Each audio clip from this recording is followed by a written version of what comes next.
não parar, não precipitar e não retroceder. Então dizer para esse cara, sabe quando nós vamos parar? Nunca. Nunca na sua porca vida. O canal, tranquilo? Então, na nossa comunidade do YouTube a gente sempre deixa alguma postagem, juntamente com alguns links de livros para vocês adquirirem. E também deixamos sempre aqui nos comentários e na descrição do vídeo nossas redes sociais. Então se inscreva no canal, siga a gente nas redes sociais e quem puder apoie o nosso canal financeiramente. Temos Pix, Vaquinha, Apoies e temos nosso conto também para quem quiser nos ajudar. Tranquilo? É isso aí.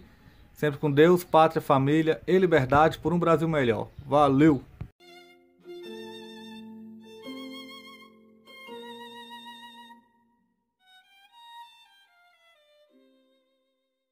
A coletânea feita pelo Claude Tresmontant, Oposição Metafísica ao Monoteísmo Hebreu, de Spinoza a Heidegger.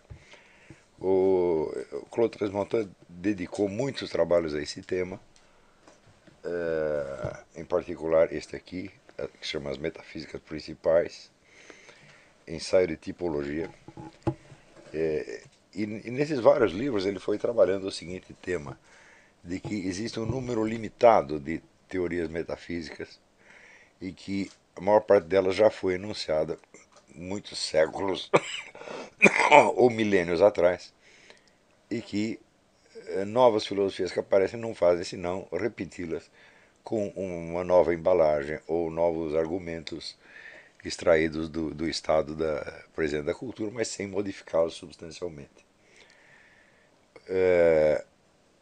Todas essas metafísicas foram construídas sob a impressão do contraste entre a mutabilidade e inconstância terrestre e a aparente estabilidade dos céus, dos ciclos planetários.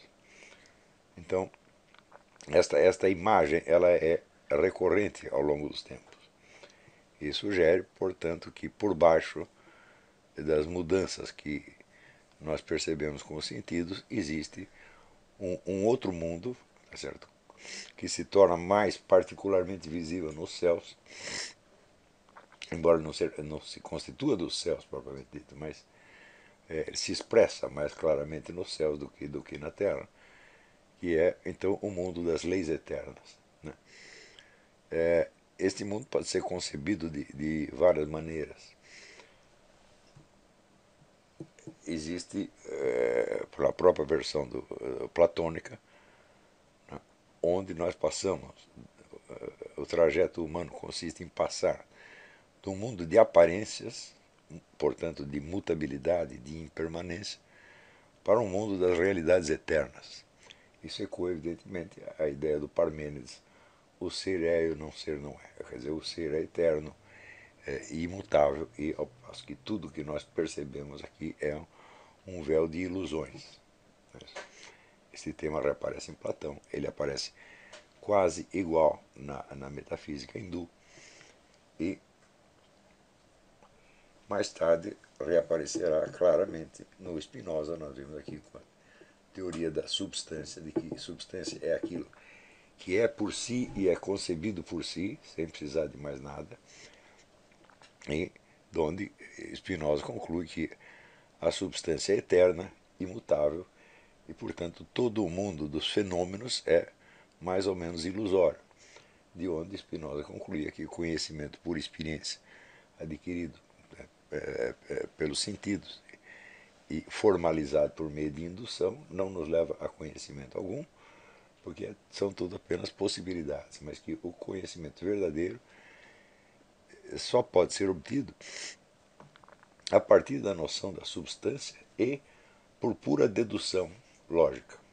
Então, a dedução lógica, a estrutura da razão, ela imita, por assim dizer, a estrutura da substância. Então, é só por meio da pura razão que podemos chegar a um conhecimento firme. A mesma ideia ressurge de tempos em tempos nos lugares mais imprevistos. Se eu disser para vocês, por exemplo, que Karl Marx e Nietzsche acreditavam nessa mesma teoria, pode parecer até absurdo, mas O fato é que isso está muito bem documentado, né? Se o mundo das aparências não é o verdadeiro mundo, se existe algo de eterno e imutável, mas tudo o que nós conhecemos muda com o tempo, então nós temos que achar uma explicação para a existência dessa mutabilidade. E existem duas soluções clássicas. A primeira é negar a mutabilidade, negar as aparências, certo? Como nas doutrinas hindus. E a segunda é o recurso grego de apelar ao eterno retorno. Quer dizer, as coisas vão mudando, no fim tudo termina e começa de novo igualzinho. Quer dizer, o ser, por assim dizer, se refaz. E essa teoria foi endossada por Nietzsche e, por incrível que pareça, por Karl Marx e Friedrich Engels, especialmente Friedrich Engels no livro Dialética da Natureza. Eu vou ler aqui alguns textos para vocês.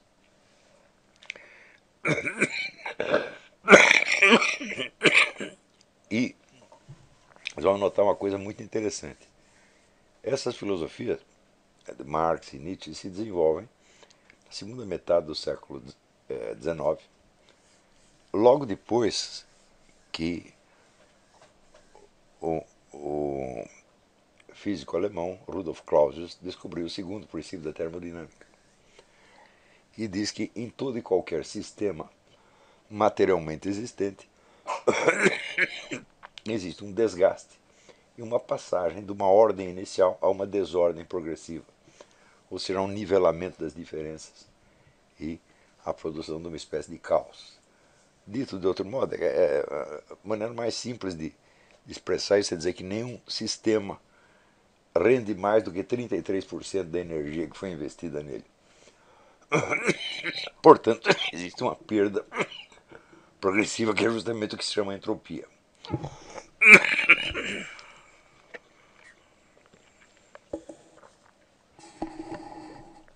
Evidentemente, a entropia exigia que se renunciasse de vez à ideia do universo, especialmente do mundo celeste, como um mundo de estabilidade e eternidade. Ao contrário, ela exigia uma ideia da história do universo. É uma ideia que não havia ocorrido a praticamente ninguém até o século XIX, mas que obteve tantas confirmações científicas depois disso que não tem mais nem como discutir. Porém, a reação imediata dos filósofos que haviam aderido de algum modo à ideia de substância do Spinoza foi negar o segundo princípio da termodinâmica. Então nós vemos essa luta inglória de Nietzsche e Engels contra o segundo princípio da termodinâmica. Parece um absurdo, quer dizer, você bater de frente assim com uma descoberta científica tão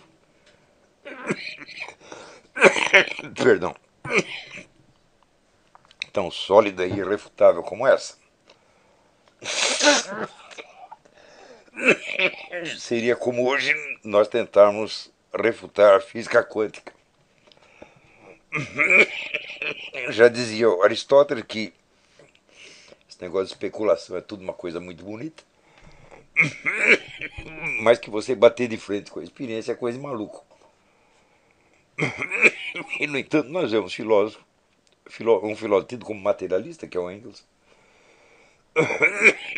batendo de frente com a ciência física e proclamando, quer ver que coisa maravilhosa,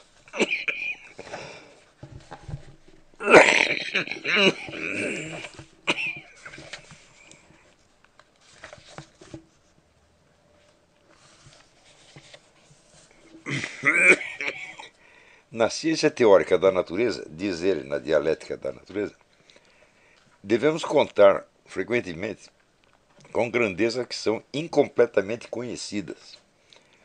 E a lógica do pensamento, em todos os tempos, teve de vir em socorro do conhecimento que faltava. Ou seja, esta ciência lida com elementos que são mal conhecidos e, não podendo supri-los, ela tem de pedir socorro o quê? a especulação, a lógica do pensamento. Então você vai ver um filósofo tido como materialista, um dos mais materialistas, apelando ao método caracteristicamente idealista, que é da pura dedução spinoziana. Daí diz ele: agora, a ciência moderna da natureza teve de adotar o princípio da indestrutibilidade do movimento. E ela teve de tomar esse princípio emprestado da filosofia. Ou seja, a indestrutibilidade do movimento não é um princípio científico. É um princípio filosófico que diz ele. A ciência atual está afirmando a indestrutibilidade do movimento, mas sem ter motivos científicos para isso. Ela toma isso de motivos puramente especulativos ou racionais.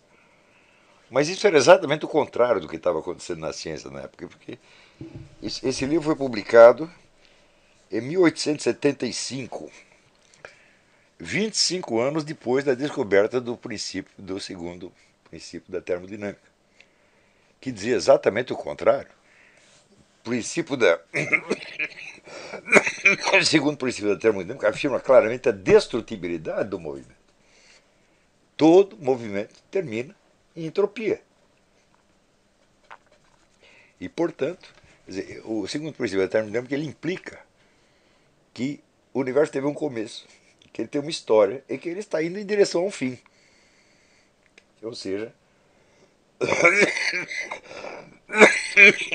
quando o Ortega y Gasset muito mais tarde dirá assim: o homem não tem natureza, mas tem história, nós podemos responder: a natureza também. As famosas constantes da natureza hoje em dia se parecem mais com hábitos da natureza do que com constantes universais, imutáveis, né?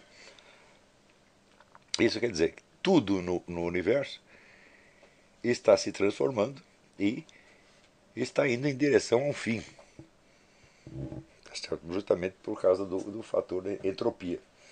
Claro que esse fim pode demorar, sei lá, milhões de anos. Obrigado.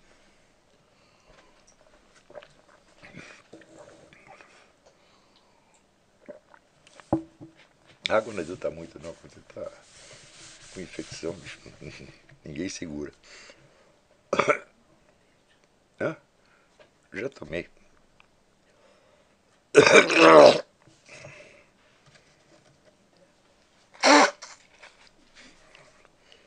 Então, eu vou repetir aqui. Agora a ciência moderna da natureza teve de adotar o princípio da indestrutibilidade do movimento. Quer dizer, ele sabia da existência do segundo princípio da termodinâmica. Por que ele afirma exatamente o contrário? Ele mesmo está dando a razão, dizendo, não, a ciência ela está lidando com elementos que são inexatamente conhecidos, então ela tem de fazer apelo à lógica do pensamento. E com base na lógica do pensamento, ele tem esta indestrutibilidade do movimento. Ou seja, o movimento é eterno. Se ele é eterno, acontece a seguinte coisa: ele é eterno para trás, eterno no passado e eterno no futuro. Não é isso? Ora, se nós aceitamos a eternidade do movimento e ao mesmo tempo recebemos notícia do segundo princípio da termodinâmica, nós temos aí um problema. Porque ou as coisas estão acabando, ou elas ficam sempre como estão, eternamente. Tá certo? Tem mais uma consequência que não o Engels, mas Nietzsche tira, que é o seguinte: se existe a tal da entropia, ele não usa o termo, mas é disso que ele está falando, esse universo é eterno, ele é eterno para o passado como para o futuro. Então, nessa eternidade passada, esse fim já deveria ter sido atingido. Se o universo caminha para o fim e ele é eterno no passado, então ele já acabou. Não é isso? E o Nietzsche sai dessa através da ideia do eterno retorno, que ele vai procurar nos gregos. Então, tudo acaba, mas depois começa de novo igualzinho. Tudo que acontece vai acontecer novamente. Por exemplo, eu estou dando aqui essa aula, no universo seguinte eu estarei dando a mesma aula. Vocês estarão sentadinhos aí, tudo igual. Eu vou pegar a mesma gripe de novo. Que bela droga. E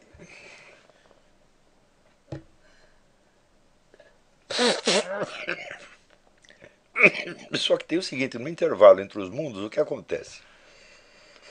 O mundo acabou, sobrou um nada. Não é isso? Então, da onde esse mundo se refaz? Do nada? Bom, do nada é evidentemente impossível, nada produz. Nós temos o seguinte problema: se algo criou o ser, é porque ele já tinha o ser. Não é isso? Então ele não era um nada. E se ele já tinha um ser, como diz o Claude Transmontano, expressão muito boa, ele se já tinha o ser, agora é um pouco tarde para criar o ser, porque já está aí. Tá certo? Então essa é uma situação, para esses autores, absolutamente desesperada, da qual eles têm de sair mediante afirmações absolutamente insensatas e insustentáveis, como o eterno retorno ou a ideia da ilusão. Mas a ideia da ilusão eles não podem apelar. Por quê? Porque são materialistas, estão afirmando a eternidade da matéria e do movimento. Tá certo? Então só resta mesmo o eterno retorno, que é exatamente o que o Engels vai afirmar.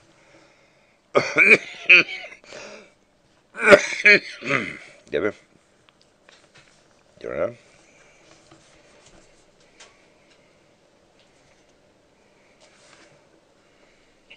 Aqui o raciocínio, esse aqui é o raciocínio dele tal como resumido pelo Claude Tresmonton. Se o ateísmo é verdadeiro, então o universo físico é o ser, a totalidade do ser. Em consequência, o universo físico deve ser eterno no passado e eterno no futuro. Ele não é gastável, ele não se gasta, não se desgasta. A matéria que constitui o universo físico deve, portanto, se engendrar a partir dela mesma eternamente. Então a matéria está continuamente se engendrando a si mesma. Ora, mas se ela está continuamente se engendrando a si mesma, então o segundo princípio da termodinâmica não se aplica à matéria e ele é falso. Então, quer dizer, o sujeito que está falando em nome da ciência, ele está indo diretamente contra o que a ciência já vinha afirmando fazia 25 anos, então. Ou seja, o que o Engels está fazendo é deduzir a constituição do universo a partir do ateísmo colocado como princípio. Em contraste com tudo isso, a cosmovisão judaico-cristã afirma o seguinte: este mundo aqui não é eterno, ele teve um começo e terá um fim, mas para além dele existe uma outra dimensão que é eterna e imutável, que é puramente espiritual. Isso não tem um corpo no espaço.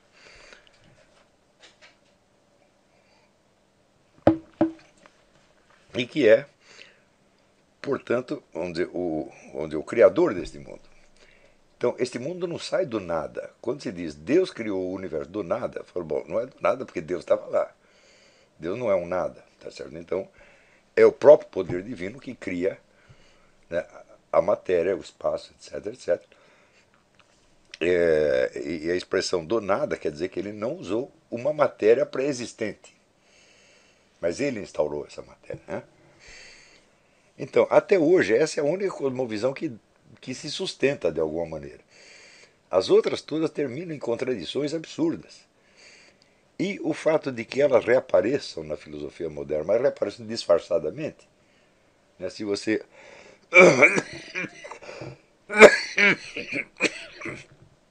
disser, por exemplo, que Engels ou Nietzsche estão voltando aqui a Parmênides ou ao hinduísmo, as pessoas nem sabem do que você está falando, que vai parecer tão esquisito.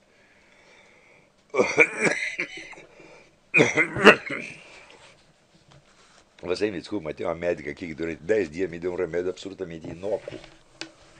E eu fui piorando, e só começou o tratamento faz 4 dias, na verdade.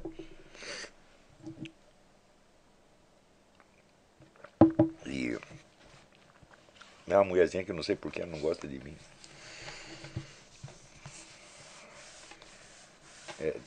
que eu falei para ela que eu sou fumante, ela não olhou mais na minha cara.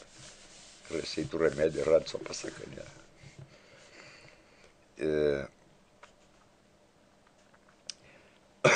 Então, se existe, quer dizer, esse fenômeno da entropia, então evidentemente o universo está caminhando para a sua extinção. E portanto ele tem uma história, e portanto você não pode mais falar de leis da natureza propriamente dita. Pode falar em leis no sentido cognitivo, no sentido epistemológico, tá certo? Mas não de leis físicas, ser absolutamente constantes.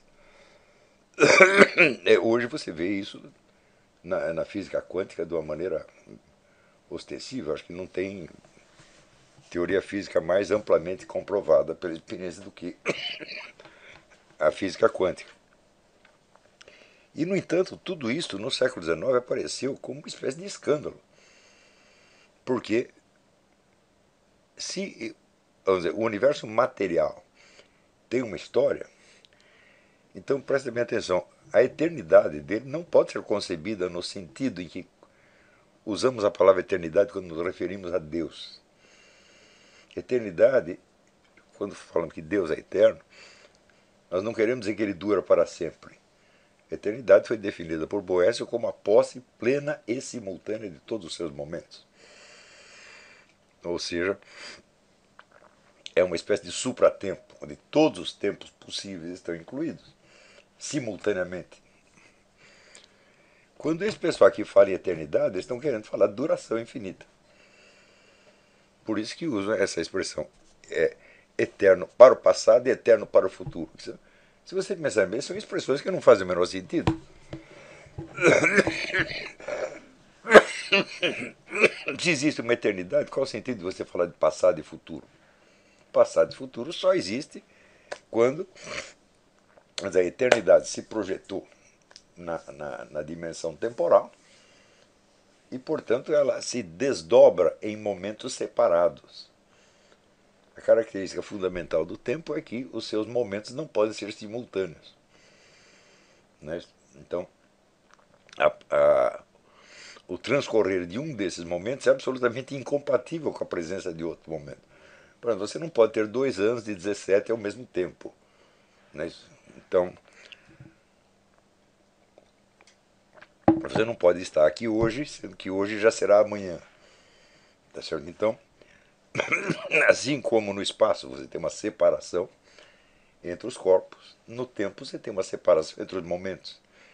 Exatamente a separação que no plano da eternidade não existe. Isso quer dizer que todos os momentos concebíveis, Deus transita entre todos eles sem a menor dificuldade. Se existe uma diferença entre passado, presente e futuro, é o próprio Deus que a instaura desde uma dimensão onde todos eles já estão abrangidos. Por isso que Santo Agostinho definiu o tempo como uma imagem móvel da eternidade. Por exemplo, toda a história que nós contamos do transcurso temporal, nós podemos imaginá-lo também como uma estrutura espacial. O que é a partitura de uma música? É um desenho no qual todas as notas que serão tocadas em sequência estão todas juntas. Claro que se você tocar todas juntas, você não tem melodia nenhuma, é uma confusão dos diabos. Mas na partitura elas estão todas juntas. Então não tem um jeito de você ir comprar a partitura, o sujeito entrega 2 notas hoje, outra amanhã, outra amanhã. Não é possível isso, né? Num disco, todas as notas estão juntas. Você toca o disco, elas se separam no tempo. Supondo-se que seja possível tocar o disco na mesma velocidade com que a música é executada. Se houver uma defasagem, pronto, já melou tudo. Tá certo? Mas nossa história também, nós vivemos momentos distintos. Eles são, não podem ser fundidos. Tá certo?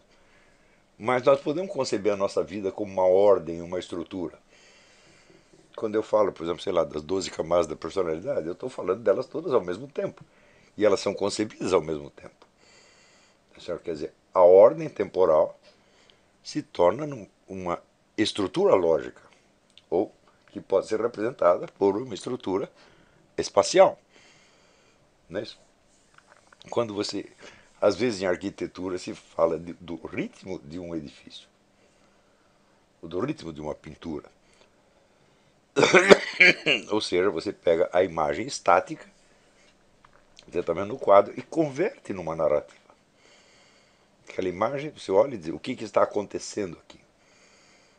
Né? Se vocês se lembrarem das aulas que eu dei sobre o quadro Os Embaixadores, do Holbein, vocês vão ver claramente isso. Você tem uma cena estática, mas tem uma história ali dentro. Né? Então, essa passagem, vamos dizer, que nós frequentemente operamos do temporal para o espacial, já é um sinal de que nem o espaço nem o tempo subsistem por si mesmos, de que eles remetem a uma ordem superior que os transcende e que, de algum modo, nós apreendemos alguma coisa dessa ordem. Senão não poderíamos fazer essas permutações. Está entendendo?